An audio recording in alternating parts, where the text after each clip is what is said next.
So, welcome back to the channel. Landlocked again, but looking at the forecast and our planned holiday, and fingers crossed, foraging is in the future. For now though, cost of living crisis and beef pares. Now, beef pares is a traditional Filipino food, and pares, well, it means you're pairing it with something, and you've got your beef stew, and you pair it with a beef soup, and then, as always, with Filipinos, you've got garlic and rice mixed two together, garlic fried rice. And now traditionally it's going to be something like chuck steak, brisket, flank steak, a cheaper cut, braised for a long time or pressure cooked over a shorter period. But today, cost of living crisis. How about ox cheek? Half the price. I mean, I think we're talking about kind of 10, 12 quid a kilo for your typical cheaper cuts. This, you're looking at kind of 5, 6 quid a kilo at most, if you find a good butcher. I mean, a supermarket will rip you off for bones, let alone any obscure cut of meat.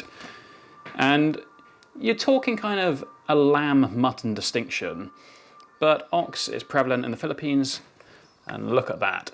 If that doesn't look like a good cut of meat, you're probably a vegetarian. Let's get cooking.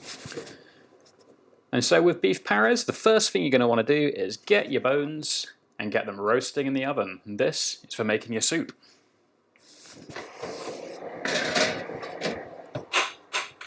(200 degrees at maybe 20 minutes. So, like with a lot of Filipino food, simple ingredients, outstanding results. Ginger, garlic, red onion, both peeled, because if you watched me peel them, you'd probably hate me as much as I hate peeling it.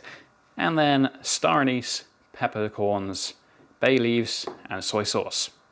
And of course, meat. Let's get to it.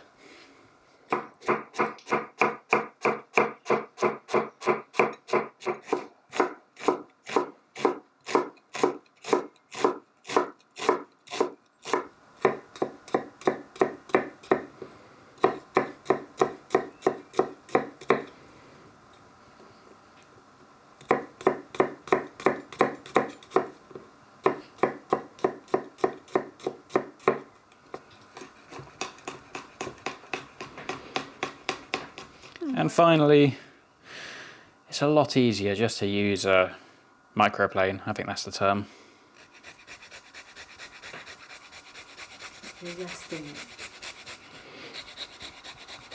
And just essentially turning it, into a paste. So we could use the garlic paste in the fridge, but that's not authentic. That's like lazy chili and lazy garlic, and as a chef, I will never get behind that. I will, however, confit my garlic if I want to have some garlic paste. That's a different story entirely. And so with ox cheek, you're going to have, one side is going to be a big fatty membrane. And so you are going to have to process this a bit. But that's just a case of, well, either a fatty soup or treat it like skinning fish.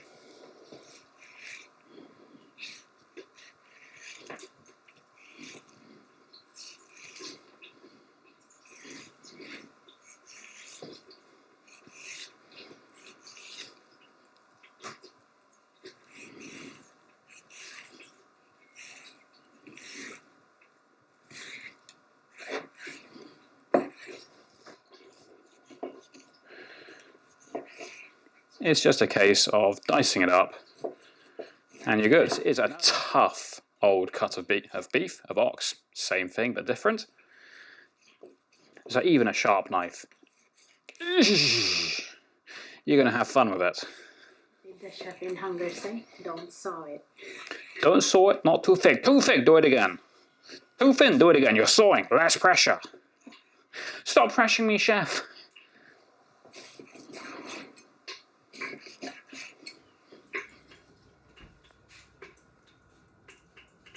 That pressure cooker, because you're going to cut that cooking time dramatically. Aromatics, get those going, crank it up.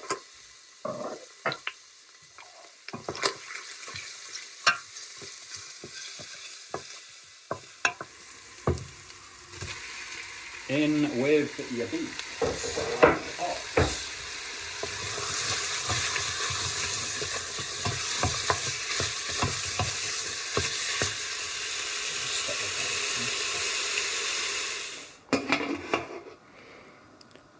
So after 20 minutes, you've got nice tender ox cheek, and now it's a case of reducing the liquid down and adding some sugar in the process.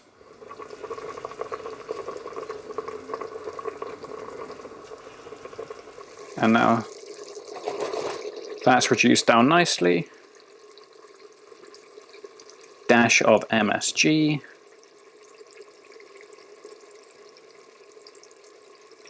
And a dash of fish sauce. There we go. I think this one is ready. All the collagen from those cheeks. You don't need to thicken this up with cornstarch. Oh no. You've got your bones roasted off. Time to make soup. For convenience, let's use a pressure cooker.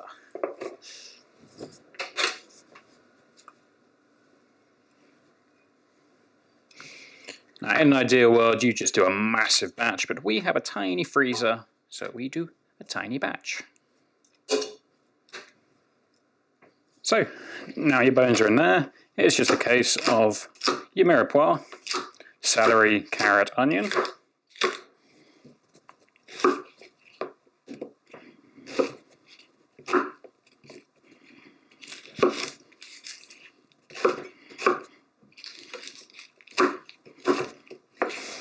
Now, don't worry about peeling or anything like that, because it'll go for a sieve at the end.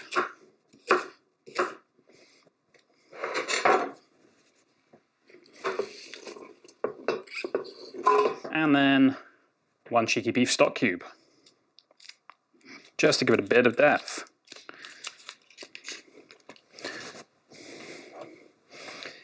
In with, for these bones, maybe 1.5 litres of water. And finally, just a couple of tablespoons of vinegar, just to help break down the collagen and get some more fatty goodness into this soup.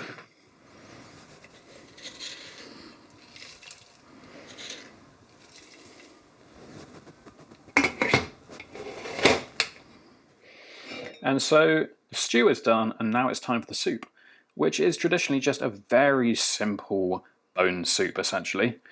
And traditionally, you're going to go with spring onions on top. But given the time of year, well, it's wild garlic season. And so the other day, there was a break in the weather, and we thought, let's get out into the woods and see if we can find some. And I mean, as you can see from this, see if you can find some. You can't not.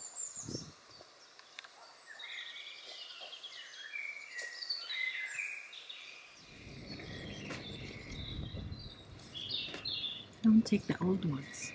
Take the baby ones. While you're here?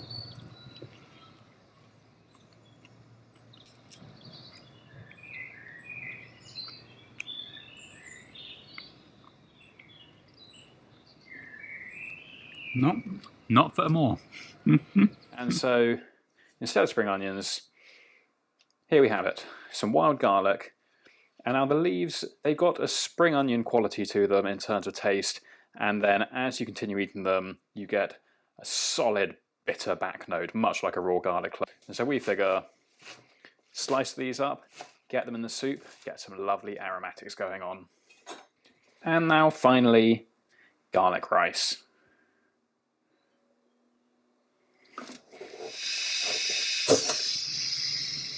And so in the West, we're taught that browning garlic is bad.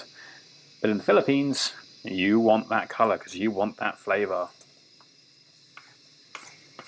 Apologies for our campfire wok setup, but it gets the job done a heck of a lot better than our stove setup.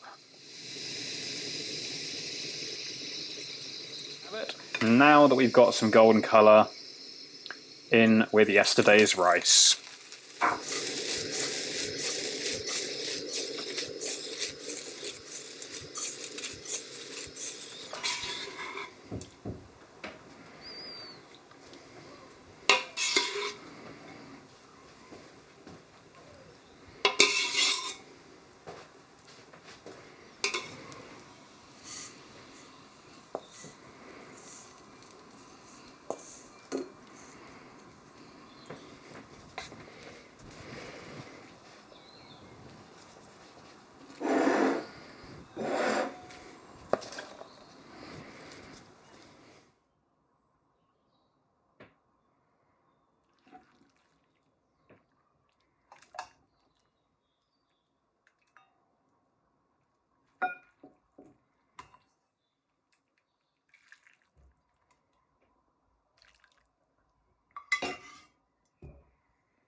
And so here we have it. Cost of living crisis beef pares. That is to say, old, rough ox cheek.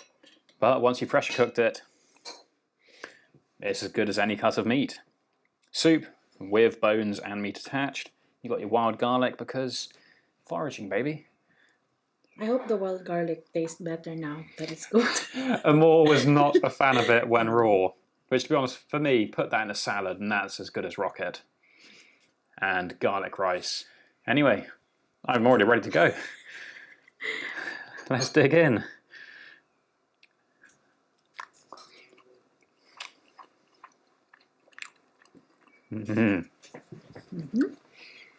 Yeah.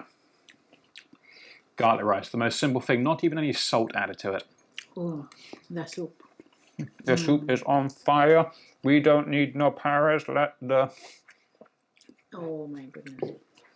This seems very authentic. So how does the garlic come through?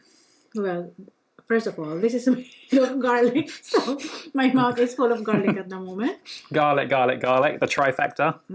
Remember to brush our teeth tonight. Try just the wild garlic on its own with some soup. They look like leeks. It looks like spinach or like leek, yeah, that kind of thing. For the moment you cook it, even just blanching it in some, or steeping it even, you lose all of that bitterness. Very different when it's raw. Yeah, and it becomes just kind of almost funky spinach. And as you've seen in the video, it is everywhere. Literally everywhere. Now though. Oh yeah. Dickens. Ox cheek. Now I'm a big fan of things like cheeks. You don't see them many places, but once you cook them long enough. Ready? Ready.